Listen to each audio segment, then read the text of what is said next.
Usahawan kosmetik kontroversi, Muhammad Sajat Kamaruzzaman atau Nur Sajat diberi notis kebangrapan melalui penyampaian ganti menerusi notis iklan dan penampalan selepas dibenarkan mahkamah tinggi di sini. Ini susulan kegagalan Nur Sajat dalam membayar jumlah penghakiman sebanyak 200.000 kepada bekas stokis utama dalam bengkung dan gridel miliknya, Peguam Owa Resources, Nurul Hafizah Hasan yang mewakili kedua-dua plaintiff, Nurwati Husin, 41, dan Mohamed Syakir Husin, 32, berkata, penyampaian notis itu selepas anak guamnya tidak dapat menjejaki lokasi sebenar defendan, ujarnya.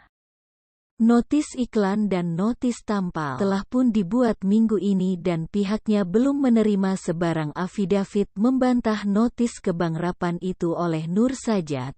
Oleh itu, kami telah mendapatkan kebenaran mahkamah untuk menyerahkan notis secara iklan dan menampal notis di mahkamah dan di depan rumah defendan, Nur Sajat. Pada tahun lepas anak guam berjaya membekukan akaun bank defendan, tetapi hanya memperoleh rem 5.000, yaitu baki terkini akaun tersebut melalui tindakan garnisi terhadap kesemua akaun defendan. Berikutan kegagalan defendan membayar penghakiman mahkamah, anak guam tiada pilihan lain melainkan membangkrapkan defendan, katanya. Mengikut penghakiman Mahkamah Rayuan pada April lalu, Nur Sajat gagal dalam rayuannya bagi membatalkan keputusan Mahkamah Tinggi Shah Alam yang memerintahkan usahawan itu membayar ganti rugi sebanyak hampir 200.000 kepada Owa Resources. Difahamkan, pihak Muhammad Sajat ada membuat cadangan awal bulan ini untuk membayar ganti rugi tersebut secara ansuran sebanyak rem 3.000 sebulan sehingga selesai pembayaran penuh. Tetapi pihak plaintiff tidak setuju dengan cadangan tersebut.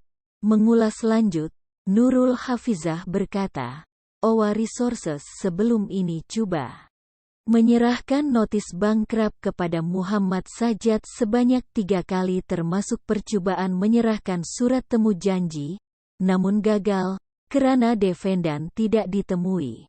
Jesteru, plaintiff telah memfailkan notis tersebut untuk serahan secara alternatif melalui notis iklan di surat haba, mahkamah dan depan rumah defendan. Jelasnya, berdasarkan notis berkenaan, Nur Sajat perlu membayar rem 113.327.00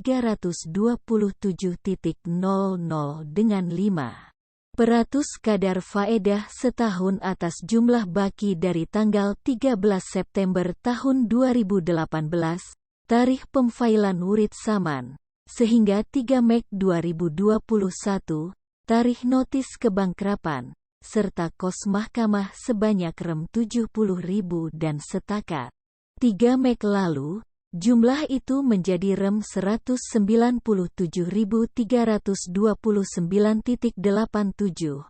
Akta Insolvensi 1967 membenarkan prosiding kebangkrapan dimulakan ke atas mana-mana individu yang gagal membayar penghakiman melebihi rem 100.000. Nur Sajat sebelum ini menjadi buruan selepas dikenakan waran tangkap oleh Mahkamah Tinggi Syariah selepas gagal hadir sebutan semula kes berhubung dakwaan menghina Islam.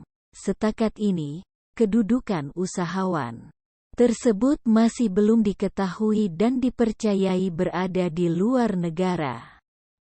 Mohon di-subscribe dan tekan lonceng.